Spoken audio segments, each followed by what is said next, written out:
the 24th Sunday of Ordinary Time.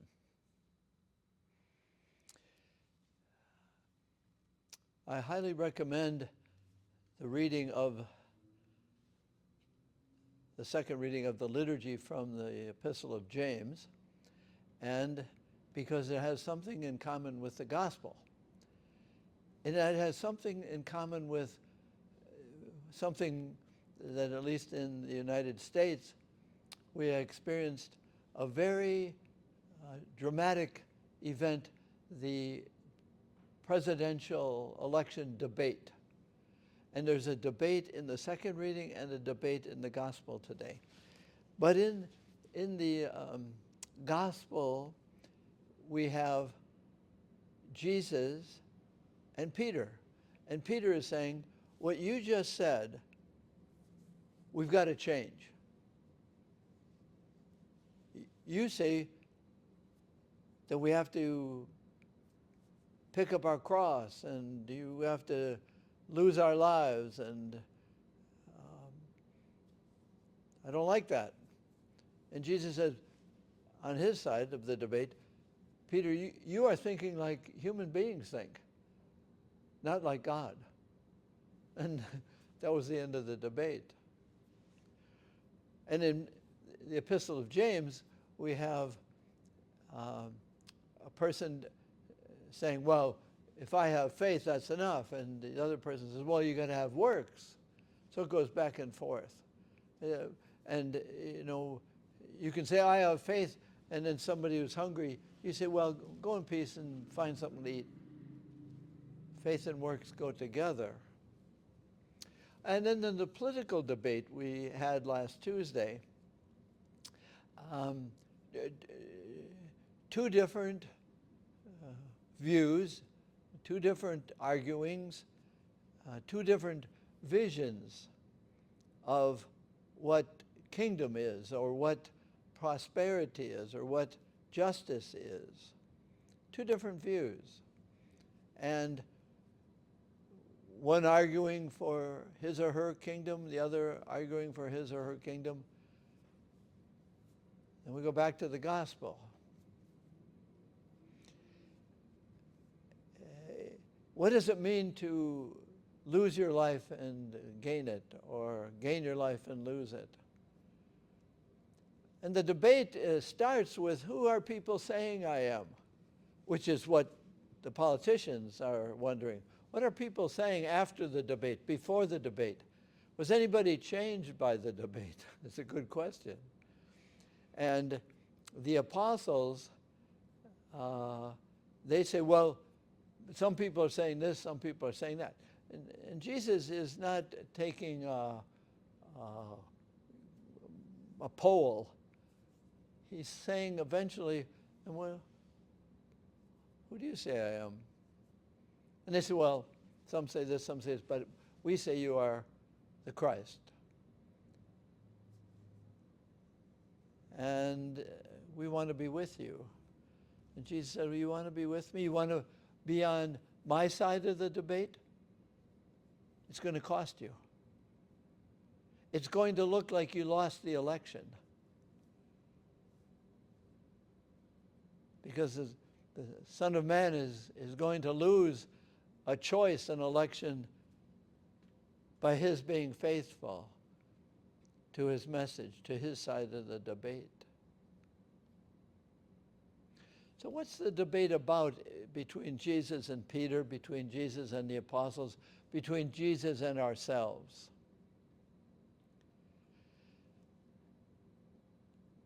The kingdom of Jesus is the working out of the kingdom of God on earth. It's the kingdom of Jesus, who is the continuation of God's creative love. Jesus is into creation, and in order to bring about the new creation, he has to die to the old. He has to lose the election, in a way.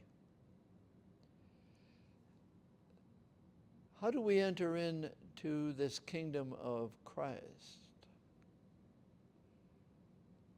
it's through the relationships of our lives, which Jesus is offering to everyone. Jesus is relating with everyone and asking the apostles, if you're going to be in my kingdom, you have to let go of the importance of your little kingdom, where you create yourself. Peter is very interested in creating his kingdom and hoping that Jesus can bring it along. The kingdom of military dominance, throwing out the Romans, promising a kingdom that will promise prosperity and peace and all, which are good things.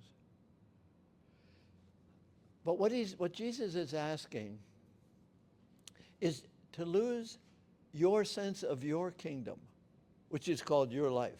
You have to lose that kind of life where you are creating yourself and creating everything around you to support your kingdom. If you're going to follow me, it's going to cost you. By being faithful to my life, it's going to cost me my life. But I will rise. And remember that. Our entering into the kingdom of Jesus on this earth is letting go of the importance of my creating myself by creating my life around me, making sure everything is the way I want it. And the kingdom of Jesus is letting go of that kind of mentality, not for the betterment of others, but for the extension, the revelation of God's creational love. So in the second reading, it's the good works of giving people their lives, of giving people encouragement, companionship, forgiveness, education. Whatever will create the other is the kingdom of Jesus. The kingdom of God on earth is, how can I be a part of your, God, creation of others for their benefit, not for mine? And Peter is thinking like a human being. I want to create my kingdom first, and then you might profit from it. Maybe. I want to be entering into God's creation of you through the gifts he has given me. My kingdom is, I want my gifts to be mine and ask you to serve my experience of my gifts. The kingdom of Jesus is gratitude extending into service. So the challenge of today's readings and the liturgy and the Eucharist is what I receive in the Eucharist makes me not just mine, not just my kingdom, but his. So in the debate that we listened to or watched, very interesting how they both wanted what their thought of kingdom was. And Jesus is entering that debate with us. Whose kingdom? Are you creating yourself for your own kingdom? That's to think as human beings think. And I have come to ask you to think a different way. That you are part of my kingdom, in which we might have to let go of my establishing my kingdom, my ways, my sense of what's going to be better. And not just do the common good, but the goodness of how Christ extended the love of his Father to us by encouraging, educating, forgiving, accompanying, feeding. So we don't say, well, good luck, go find something to eat. But I have faith. No, faith and the good works of the kingdom of Christ is what the Eucharist consecrates us. That's the debate. Is it me or is it us? We are the winners when we say yes.